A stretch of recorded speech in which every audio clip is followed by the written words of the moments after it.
அந்த பட்டியல் சமூக இடஒதுக்கீட்டையும் அருந்ததியர்கள் மட்டுமே அனுபவிக்கிறாங்க. ஆகவே தேவேந்திர சமூகமும் பறையர் சமூகமும் கொந்தளிச்சு வெளியே வரணும் அப்படின்னு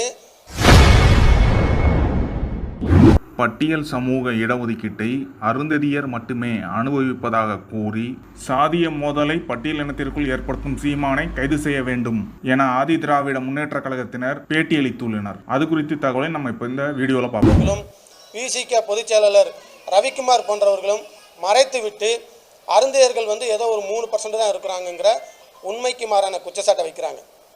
இவர்களையெல்லாம் தாண்டி சீமான் என்ன பண்ணுறாரு அப்படின்னா, ஒட்டுமொத்த அருந்ததியர் அந்த பட்டியல் சமூக இடஒதுக்கீட்டையும் அருந்ததியர்கள் மட்டுமே அனுபவிக்கிறாங்க. ஆகவே தேவேந்திர சமூகமும் பறையர் சமூகமும் கொந்தளிச்சு வெளியே வரணும் அப்படின்னு என்ன பண்ணுறாருன்னா, அருந்ததியர்களுக்கு எதிராக இந்த 2 சமூகத்தையும் திசை திருப்பி வன்முறையை தூண்டி சாதி முதலை உருவாக்கக்கூடிய ஒரு செயலில் ஒரு பேச்சுகளில் சீமான் செஞ்சுக்கிட்டு இருக்கிறாரு. தொடர்ந்து எல்லா மேடைகளையும் பேசுகிறார். இது சாதி முதலை உருவாக்கக்கூடிய ஒரு செயலாக சீமான் செஞ்சுக்கிட்டு இருக்கிறாரு. இந்த சீமானை தமிழ்நாடு அரசு பேச விட்டு வேடிக்கை பார்ப்பது வருத்தமளிக்குது.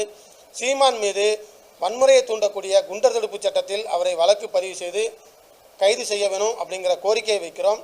விரைவில் சீமானை குண்டர் தடுப்பு சட்டத்தின் கீழ் கைது செய்யணும் அப்படின்னு சொல்லி எங்கள் அமைப்பின் சார்பில் மாநிலம் தழுவிய அளவில் ஒரு போராட்டத்தை நிச்சயம் நாங்கள் முன்னெடுப்போம் என்பதனை இந்த பத்திரிகை சந்திப்பு மூலம் தெரிவித்துக் கொள்கின்றோம். மூவி ரிவ்யூ, கரண்ட் அப்டேட்ஸ், செய்திகள் பற்றி தெரிந்து கொள்ள நம்ம வேர்ல்ட் சினிமா கிளப் யூடியூப் சேனலை சப்ஸ்கிரைப் பண்ணுங்க.